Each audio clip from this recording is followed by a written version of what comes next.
ये सच्ची घटना है कर्नाटक प्रदेश की राजधानी बेंगलुरु की। दरअसल एक व्यक्ति जिसका नाम साहिल है, जो कि बेंगलुरु शहर का रहने वाला है, एक मल्टीनेशनल कंपनी में काम करता था।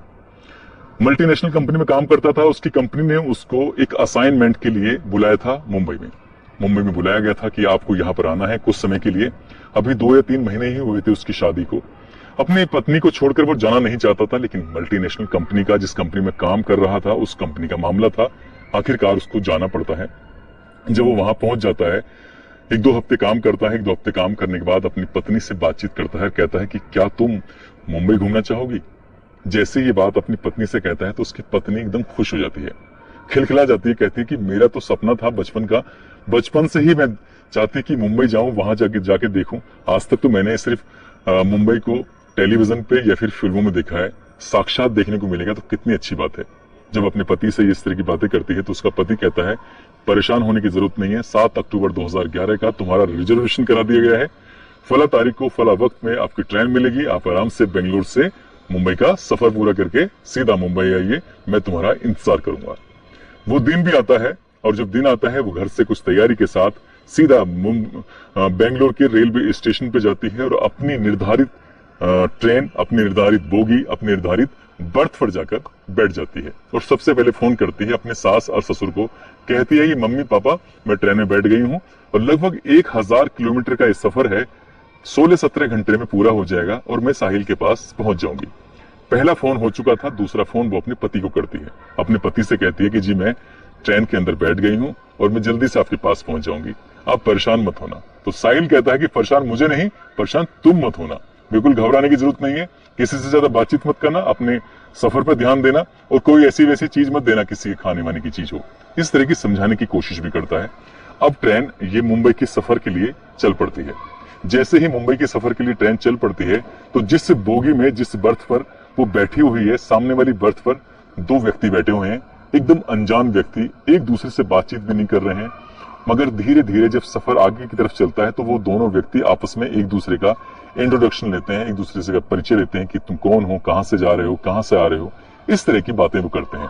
ये महिला किसी से बातचीत भी नहीं कर रही है, नाम तानिया है। तानिया किसी से बातचीत नहीं कर रही थी, वो बात कर रही थी तो या तो अपने सास ससुर से या फिर अपने पति साहिल से। साहिल को बताती थी कि अब इतना किलोमीटर का सफर हो चुका है, अब मैं यहाँ पहुंच गई हूँ। खिड़की के बाहर झांक के बताती है कि देखो ऐसा दिखाई दे रहा है, वैसा दिखाई दे रहा है। इस तरह से उसका जो सफर था वो कटने लगता है और जैसे जैसे वो आगे ट्रेन बढ़ रही थी तो उन्हीं 2 व्यक्ति जो कि उसकी बर्थ के ठीक सामने बैठे हैं, उनमें से एक व्यक्ति कहता है बहन जी लगता है कि आज पहली बार आप ट्रेन में सफर कर रहे हैं, वो भी मुंबई का। तो कहती है कि हाँ मैंने ट्रेन में तो बहुत सफर किए हैं, लेकिन अकेले मुंबई में पहली बार जा रही हूँ। जब वो दोनों इस बात को कहते हैं तो कहते हैं बहन जी आपको परेशान होने की बिल्कुल जरूरत नहीं है, हम भी मुंबई जा रहे हैं, किसी भी तरह की कोई दिक्कत, कोई परेशानी हो तो आप हमसे शेयर कर सकती हैं। ऐसे ही बातचीत चल रही थी। कुछ खाने पीने की चीजें थी उनके पास, वो खा रहे थे। उनका बहन जी आप भी खाएंगी, तो वो मना कर देती है।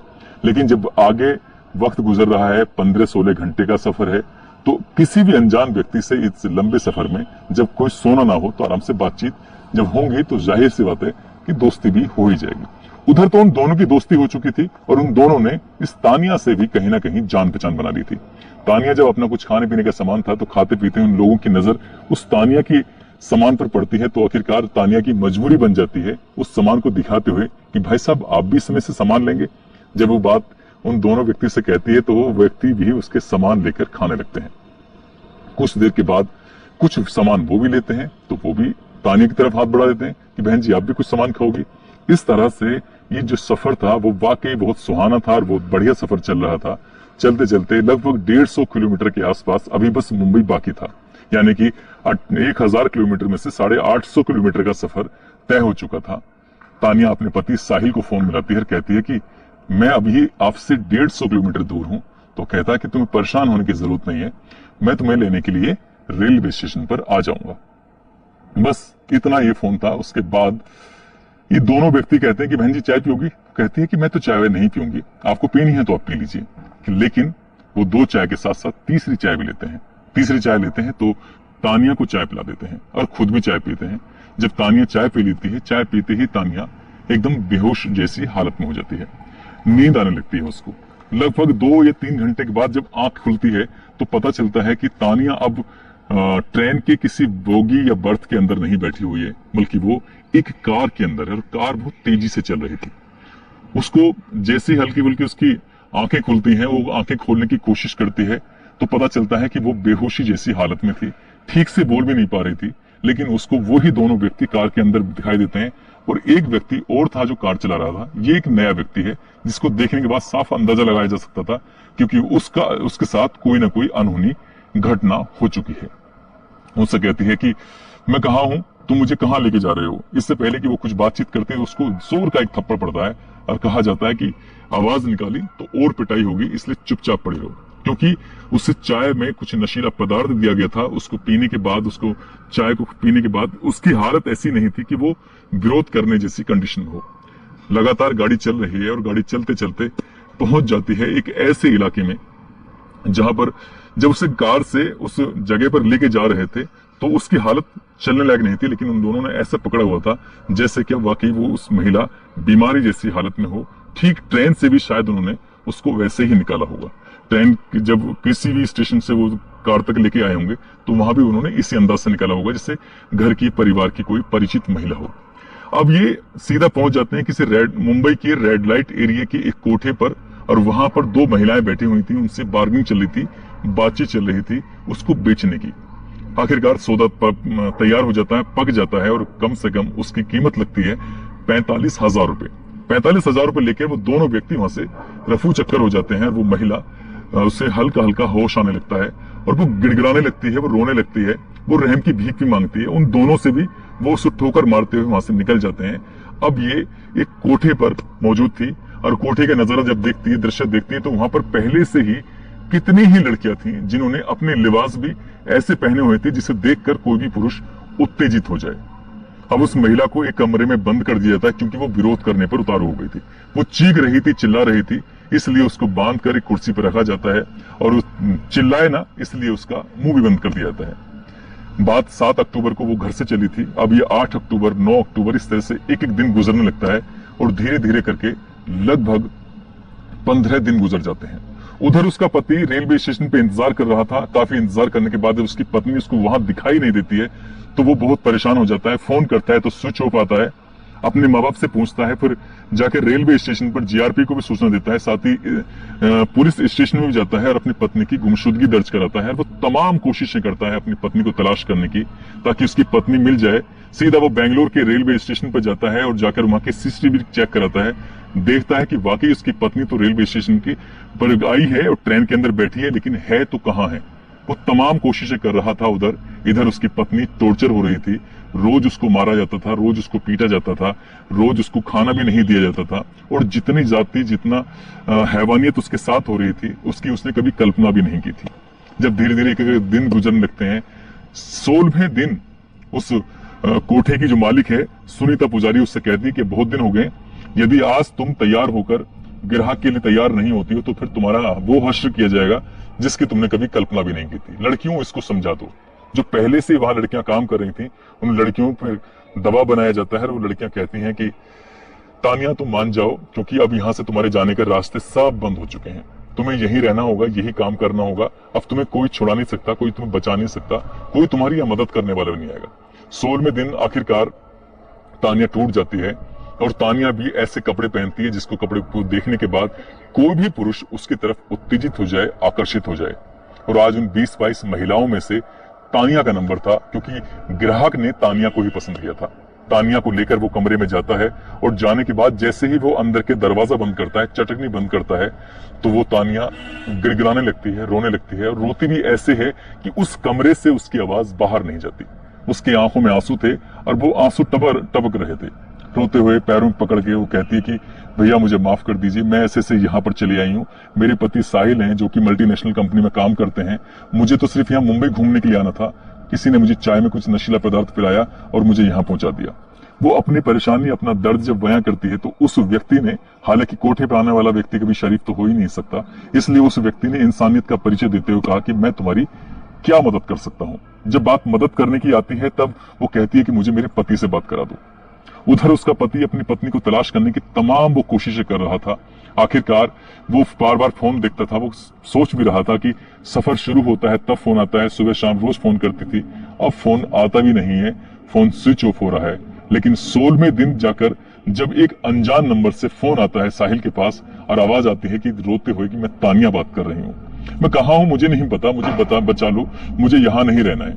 जब पूरी कहानी कुछ बातचीत सुनता है तो वो कहता है कि तुम हो कहाँ पर? कहता है मुझे नहीं पता, तानिया मना कर दी थी, मुझे कुछ नहीं पता। ये कहाँ है, किस कमरे में है, किस कोठे पर है, किस रेड लाइट एरिया में है, वो इलाका कौन सा है, सारी जानकारी वो व्यक्ति देता है जो व्यक्ति अभी तक उसकी मदद कर रहा था। साहिल को जब उसकी सूचना मिल जाती है तो साहिल सोचने पर मजबूर हो जाता है कि आखिरकार करूं तो क्या करूं, इसको कैसे बचाऊं। जब बात बचाने की आती है वो कहता है कि पुलिस के पास जाऊंगा, पुलिस वहां पर छापा मारेगी तो पता चला कि वो कोठे से गायब कर दिया है, कुछ उसको नुकसान पहुंचा दिया, तो इसलिए वो ऐसा कुछ नहीं करता है और वो सीधा बजाय पुलिस की मदद लेने के वो सीधा पहुंच जाता है ग्राहक बनकर उसी कोठे पर। और उसी कोठे पर जाने के बाद तब तक वो पुराना ग्राहक जा चुका था, अब नया ग्राहक साहिल बनकर आता है और उन महिलाओं में से तलाश करता है, अपनी बीवी को ढूंढने की कोशिश करता है। हर महिला को रिजेक्ट कर देता है, ये नहीं चाहिए, ये नहीं चाहिए, ये नहीं चाहिए। जब नंबर आता है तानिया का कि हाँ एक लड़की जो नई वाली है उसको लिखाओ, शायद उसको ये पसंद कर लेगा।